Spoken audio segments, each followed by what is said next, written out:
A psicopatologia é interessante para estudar os sintomas, discernir aqui a diferença entre emoção e sentimento. Existem apenas dois tipos, né, de emoções, né? Amor e medo. Amor, você subentende-se o contato com o próprio afeto. Medo, a tentativa ou o movimento de evitar, né, a evitação desse contato com o próprio corpo. Sentimento, ao contrário de emoção, ele é uma reação contra a emoção, né? Então, o sentimento ele é uma, enquanto a emoção é uma ação, o sentimento é uma reação contra a emoção. Então, para entender aí a ansiedade, fica evidente que a ansiedade é uma reação à ameaça da irrupção, né, da emoção no corpo. O Reich, não, Wilhelm Reich, o psiquiatra alemão, chamava de sensações vegetativas.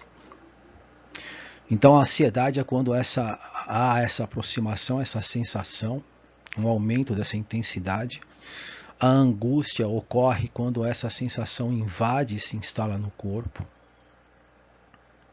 E se a invasão for súbita, né, em intensidade extrema, nós temos aí o pânico e todas as reações fisiológicas.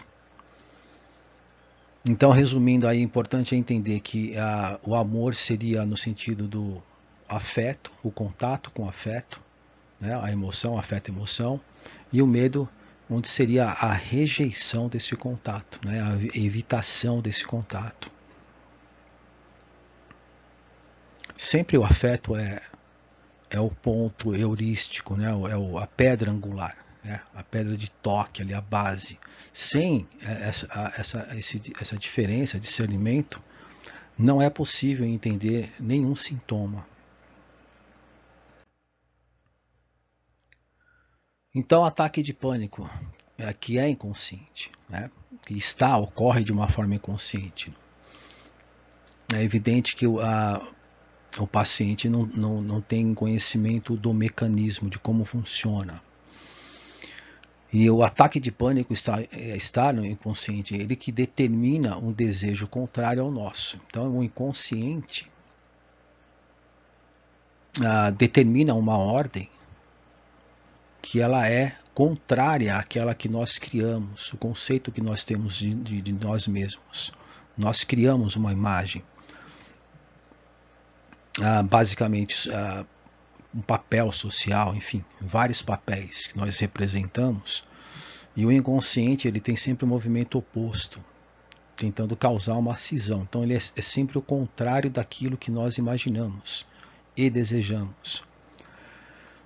O psicanalista francês Lacan denomina esse desejo do inconsciente como desejo do outro. O inconsciente é o desejo do outro. Esse outro é esse estranho que habita em nós, em que nós não temos consciência. Ele deve ser rechaçado, né, reprimido, porque ele é contrário às nossas próprias intenções.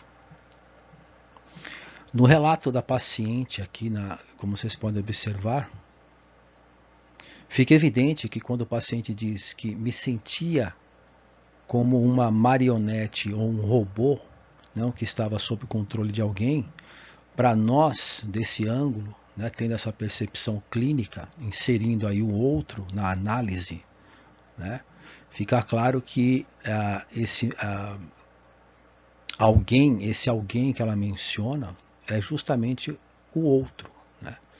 Ou seja, um mecanismo inconsciente agindo dentro do paciente. Tanto o aspecto do afeto, né, e ao mesmo tempo o pensamento, né, a ideia que corresponde, né, ou que simboliza esse afeto, correspondente a esse afeto.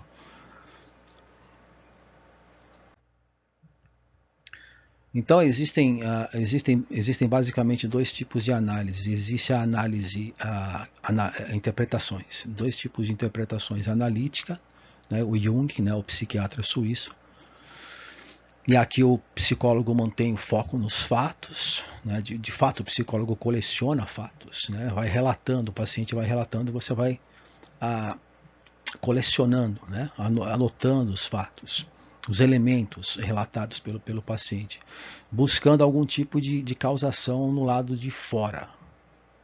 Nessa interpretação analítica, nós buscamos a causa fora do paciente. Então, por exemplo, né, nesse caso exposto anteriormente, né, a cirurgia da remoção do apêndice poderia ter sido efetivamente traumática, o que levaria o paciente ao pânico. Então, nesse caso, poderíamos dizer que foi a cirurgia que causou o pânico no paciente. Mas existe uma outra forma de analisar, né? Existe outra forma de enxergar ou analisar o caso clínico, além dos fatos. Embora com certeza os fatos sejam importantes, porque são neles a revelação parte, né?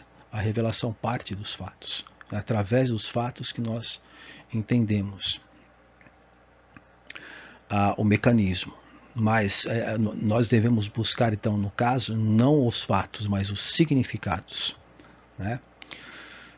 Mas onde estão esses significantes, né? No sujeito.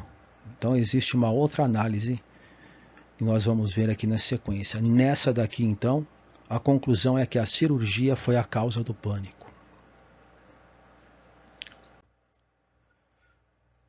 Na próxima análise, o Jung chama de interpretação sintética. Agora o foco é outro, né? Muito semelhante à fenomenologia dos existencialistas Sartre, Heidegger, Ponty. A fenomenologia, ela tem essa questão de você colocar o fato, suspender o fato e buscar o significado do fato. Então, nessa interpretação sintética, o mundo, o paciente, os fatos são colocados em parênteses, como ensina Husserl, né, um filósofo alemão. Só nesse caso clínico, a cirurgia da remoção do apêndice é colocada em parênteses, porque a cirurgia não é a causa, mas o significado da cirurgia que causou o ataque de pânico. Então, no caso, a causa está no paciente e não há causação no lado de fora. Então, aqui no caso, a conclusão é que o outro, né, essa instância inconsciente, o outro invasor que ameaça constantemente invadir a consciência, ele é projetado através do mecanismo de defesa e acaba sendo associado à cirurgia. É isso.